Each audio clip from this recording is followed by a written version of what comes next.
Good evening and welcome to Spooky Tales with Steve the Cat, the place where we pretend that a talking cat knows enough about movies to critique professional filmmakers every week.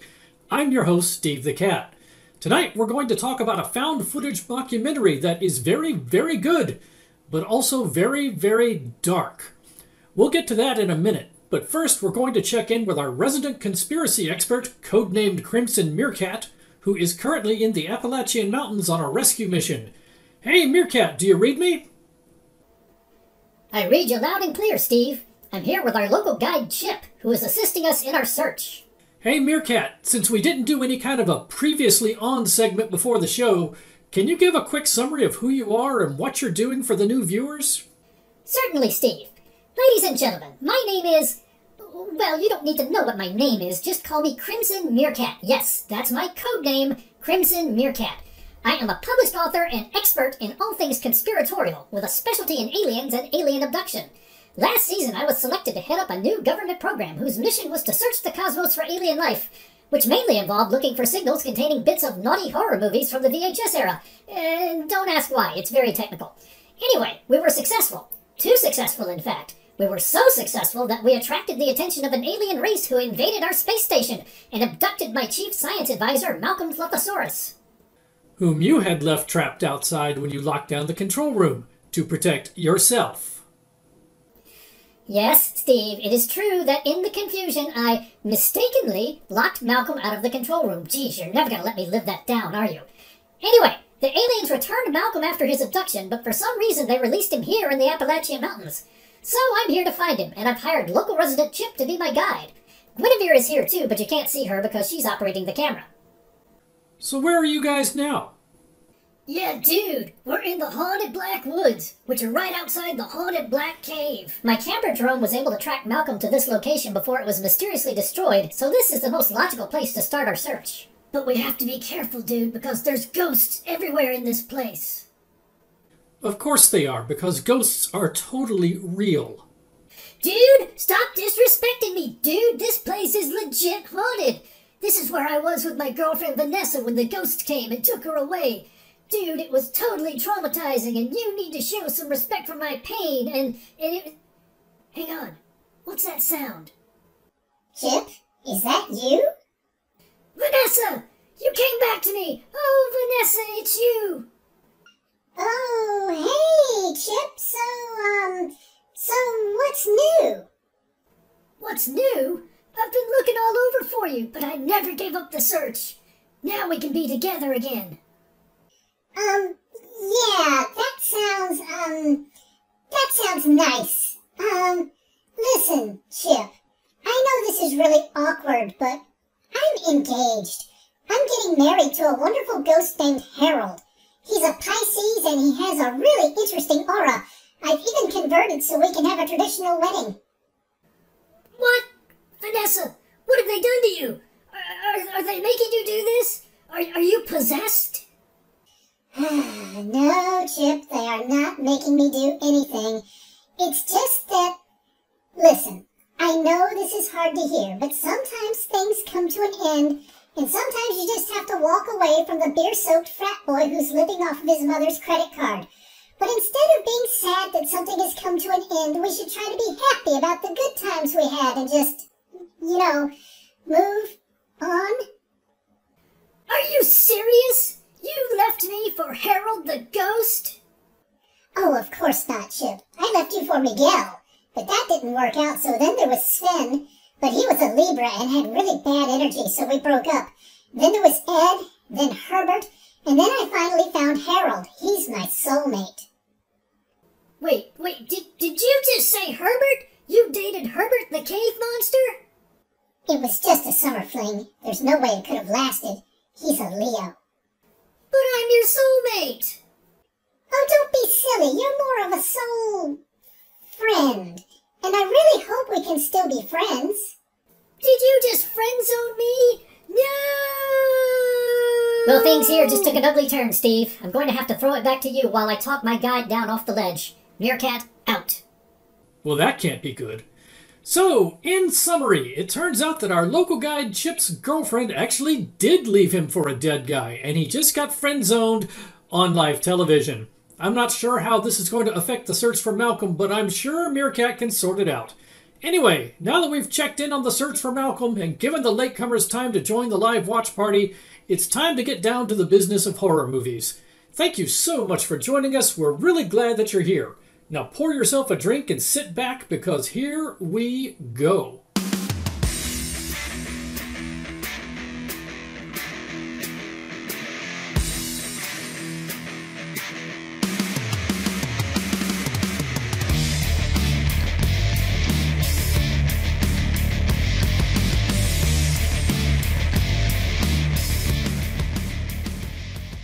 I had a tenant in this house here who was a very terrible person. This is the house where they found the Poughkeepsie tapes. When we searched the yard, we found the bodies of 2 women, there and there. Until we got our hands on those tapes, we had no idea what we were dealing with. This killer knows how to play the profile in exactly the way he wants. We found a deep hole here where there was buried a young couple and their 10-month-old baby. What's that one's name? Susie. I'm not supposed to talk to strangers. Well, we knew there had been some killings, and we were aware that some of them appeared as though they were being carried out in an organized fashion. There was a body of a man there. Your name is Slade! When people think of serial killers, they think of 4 or 5 people, you know, Ted Bundy, Dahmer, Gacy, etc.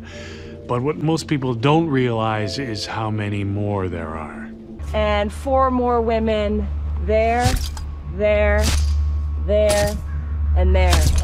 Hi, we're selling cookies. Would you like to buy some? Sure. Sure, why don't you come in? It's time to get into our featured film review for the evening. Tonight we're going to talk about a film called The Poughkeepsie Tapes. Now I watched the 4K version that was available at the time on Amazon Prime. There are standard definition versions floating around out there, and as well I believe you can find this film on Tubi. It's available on a number of streaming services. This is a horror true crime mockumentary that was released in the year 2007. It was directed by John Eric Dowdle, and the cast includes Stacy Shbosky, Ben Mesmer, and many, many others, none of whom you are going to recognize or know unless they happen to be friends or family members. So let's get into setting your expectations if you're going to sit down and watch the Poughkeepsie Tapes. What you should expect is a realistic and very dark horror/true crime mockumentary about a serial killer/kidnapper, and when I say dark, it is dark. If you like Saw, you might like this film. If you like The Silence of the Lambs, you might like this film. If you like any true crime documentary, you'll probably like this film, assuming you've got enough stomach to watch the scenes of torture. Now, they're not that graphic in terms of blood and gore, but they're just cruel. So let's get into the scale we like to use. If you're going to watch this film, you need to align your expectations according to our scale. On the far left side, we have very campy films. On the far right side, we have very serious films. The Poughkeepsie Tapes is a very, very serious film. There is no comedy in this film. There is no comic relief. It doesn't really let you catch a breath as the film goes on. There's nothing to make you think, hey, it's all okay, or there's no winking at you to say, hey, this is all make-believe. It is all very realistic and very dark. It is not a popcorn film. Now, before we go any farther, we need to get into our vocabulary lesson. This, of course, is the part of the episode where we discuss new and innovative words and phrases in an effort to stay ahead of social media bots and algorithms that would otherwise try to ban our conversation. Social media bots and algorithms are always evolving to try to ban our speech, so our speech must evolve as well to stay ahead of them. First term is a review slang term from an earlier episode, can't touch this. This is a slang expression for striking a character with a hammer, often but not always on the head. And of course, for those of you who were not born in the 80s, this is derived from the song title You Can't Touch This by MC Hammer. Second term is a new term, Draculectomy. Draculectomy is a noun referring to the action in a horror movie of puncturing a character's neck with one or more needles or comparable items and drawing or draining the victim's blood. Anyway, these are your vocabulary words. Please keep these terms in mind. They will become important later in the episode. So let's get into a summary of this film. If you're going to watch the Poughkeepsie Tapes, the film follows the format of a true crime documentary, and it chronicles the exploits of a mysterious serial killer working in the area of Poughkeepsie, New York. Although we never learn the killer's identity or motivation, he records everything on video cassette. This allows us to see his very first kill and everything afterwards. The man videotapes everything. After his first few kills, the killer abducts teenager Cheryl Dempsey and spends years physically and psychologically abusing her, forcing her to identify as his slave. That's literally the name she has to use to refer to herself. She's not allowed to have her identity. She has to call herself slave. As the killer's crimes draw more attention, he changes his MO and makes it appear that a police officer is the killer, so he's able to fool everybody and make them think that somebody else is the killer. As time goes on, the police locate and rescue Cheryl Dempsey, but the question is, can her mind be saved after years of abuse? That leads us, of course, to the abuser, our villain profile for tonight. His name is Edward Carver. Now, we never learn the killer's name throughout the course of the film, and Edward Carver is most likely just a pseudonym. But here we see him. He has a flair for the theatrical. They just identify him in the credits as Edward Carver. He belongs to the serial killer class. His special powers are stealth and the ability to stage his crimes in such a way as to confuse law enforcement about his identity and methods. And his signature weapon, well, he doesn't really have a signature weapon, doesn't really have a signature technique, but he does religiously videotape literally everything that he does. So let's talk about the things I liked about this film. Right off the bat, I enjoyed the true crime mockumentary feel of the film.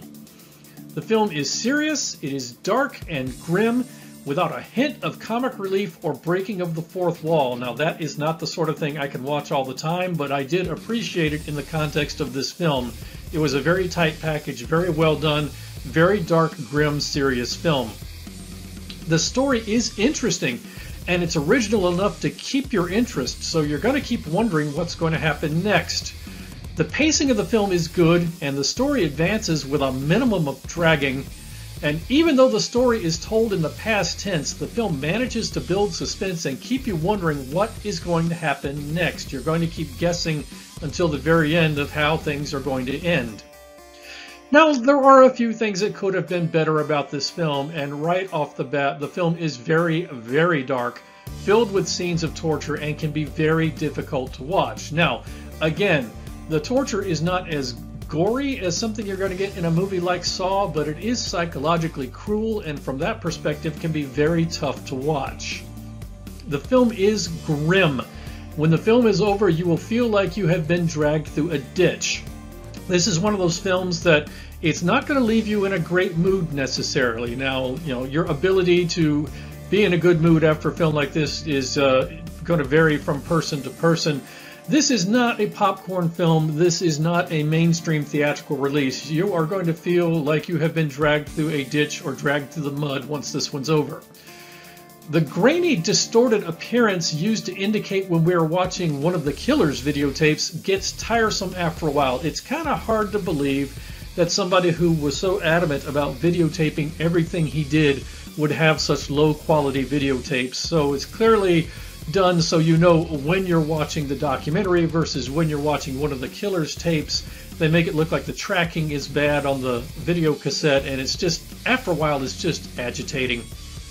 And finally, there is seemingly no resolution at the end of the film. It almost feels like the filmmakers decided, hey, that's enough, and just kind of stopped. It doesn't feel like there's a natural conclusion to the story.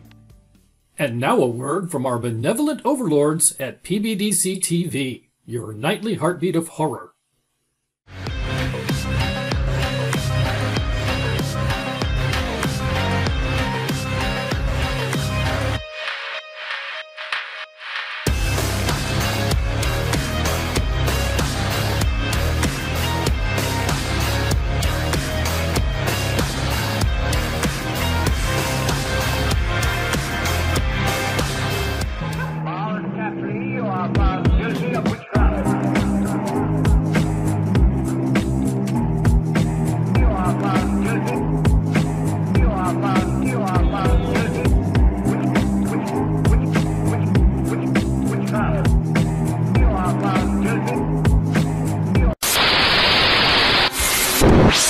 Miller is a qualified psychic and spiritual medium who gives accurate psychic readings through a range of mediums.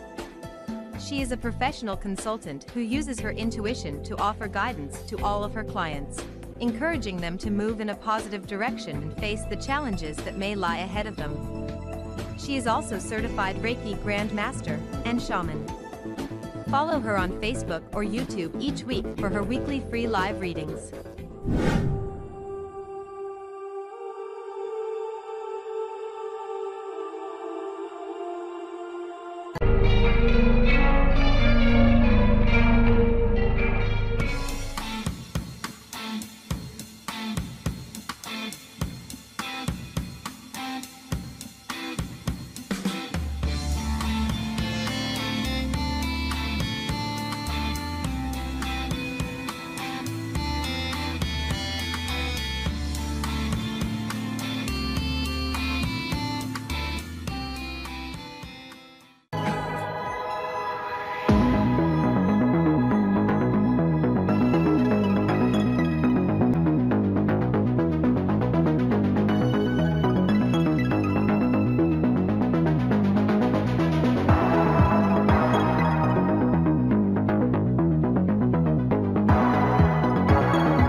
This is Professor Edgar Fluffosaurus from Spooky Tales with Steve the Cat, and when I'm not hosting Monster Chat or knocking down small Japanese cities, I'm watching PBDC TV. Now back to the show. So let's get to Steve's scorecard. Kills, well, it's kind of hard to keep track of in this one. I counted 10, but there are many, many more implied, but we see directly 10. Bare breasts, there are none. It is definitely not that kind of film. De-nogginings, we do get one, and it is very creative. In stumponatings, we don't see one, but there are many implied in the film. Pez dispenserings, we do have one. Can't touch thises, again we have one. And Draculectomies, we have one, and you get a nice close-up of the Draculectomy in this film. Oh, one more thing we get in this film, grave robbings. We get one of those as well, so in addition to a close-up of a Draculectomy, you get a grave robbing. But that's not all you get when you watch the Poughkeepsie Tapes. You get a number of bonus features, including kinky balloon action. Lots and lots of grainy, distorted video. Like I said, it gets tiresome after a while. Exactly how many tricks are there to have the murder occur right off screen? So this is a found footage type film, and which means that it's difficult to do practical special effects because practical special effects are usually designed to work from one stationary camera angle, not something that works so well with a moving video camera. So a lot of the murders in this film happen off screen, and that also helps them out with getting past the censors to get the R rating as opposed to the X rating. You get Plague Doctor mask action. Yes, the serial killer in this film does have a flair for the dramatic and for costumes. You get Stockholm Syndrome action. You get cop framing action. You get a Ted Bundy sighting. Now, it is not the real Ted Bundy. It is an actor playing Ted Bundy, but it's still kind of interesting that they work the Ted Bundy as a real person and fictionalized into this film. And finally, don't worry about the fact that the killer in this film could be literally anywhere. Don't let that bother you. Don't let that concern you at all. Don't let that keep you awake at night, the fact that the killer could be anywhere and anyone. So let's get to Steve's final score for this film. I'm going to give it 3.5 paws out of 4. I really like this film. I've watched it a number of times. It is a dark, gritty, intelligent, well-made horror film that can be difficult to watch, but you won't want to turn away. It's an absolute must for true crime fans who can handle something dark containing elements of torture. Like I said, I like this film. It's not that I like the torture. I find it actually kind of difficult to watch, but it is a well-made film. It is an intelligent film. It is a good package from beginning to end, and I always feel like I've watched something of substance after watching it. So I do recommend this film. It does take a little bit of a strong constitution. It is a bit of a dark film, but I do recommend it. 3.5 paws. That is the Poughkeepsie Tapes, and that is our featured film review for the evening. I'm supposed to catch a boat cruise from here? Or... Yeah, a few years back, you'd be lucky if you saw any tourists up here at all. Yeah. Too remote for most people. We're on bush time now, so should have you back around 5 or 6. Jesus Christ. Hey, nice picture. That silly bugger will think twice about going swimming at night, huh?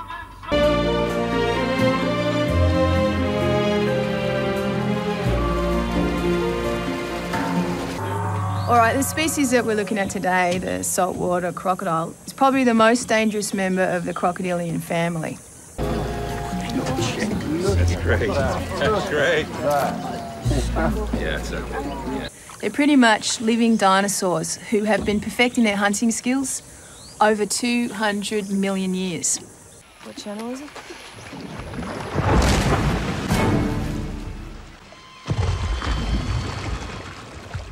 Don't worry, man, we're perfectly safe on this boat. They won't attack anything bigger than they are. It's really gone too far. We must get back. I can't have you out here anymore. Okay, we should...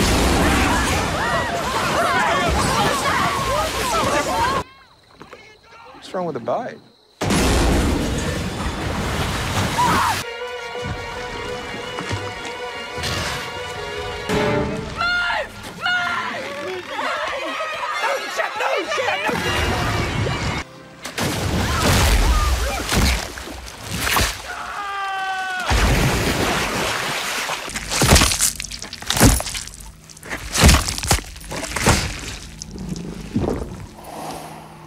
Well, it's going to be a real scorcher today, eh? Yeah, no kidding.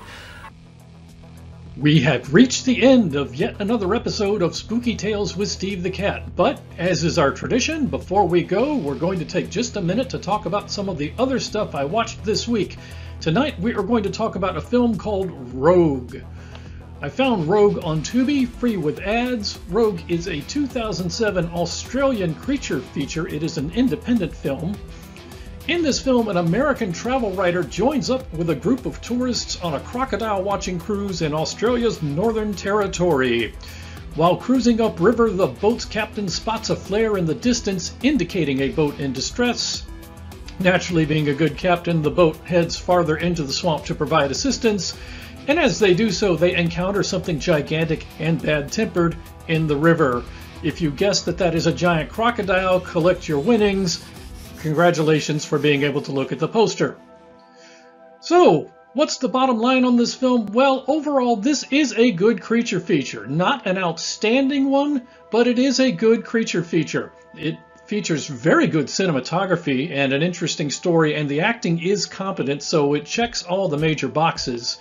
The creature special effects are much better than I expected in an independent film, so it's not the cheesy CGI graphics that you would expect from so many independent creature features. It's actually very competent.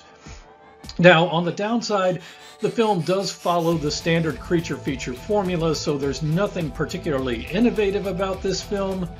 But overall, it is a good film if you're a fan of creature features. Now, I say don't build an evening around it.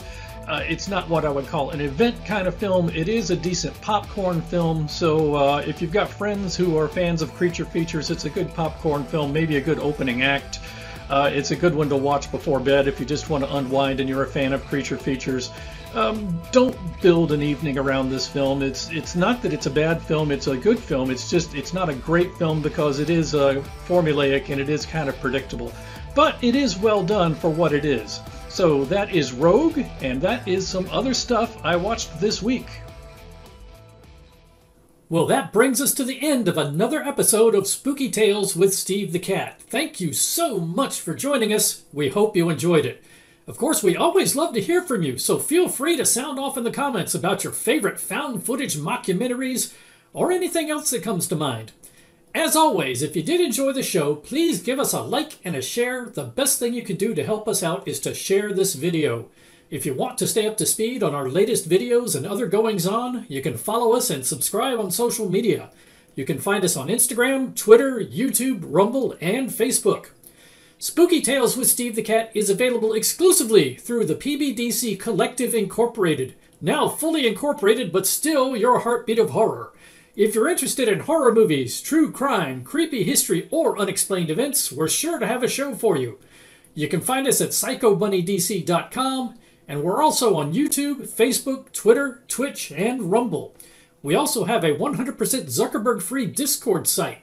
If you would like to check it out, just head on over to psychobunnydc.com and click the link for an invitation. We're back again next week with another classic from the VHS era. This time a great old creature feature featuring lots and lots of chomping and munching. It's going to be a great show, so we hope to see you then. But in the meantime, everyone have a great week and stay safe. We'll see you again soon. Good night, everybody.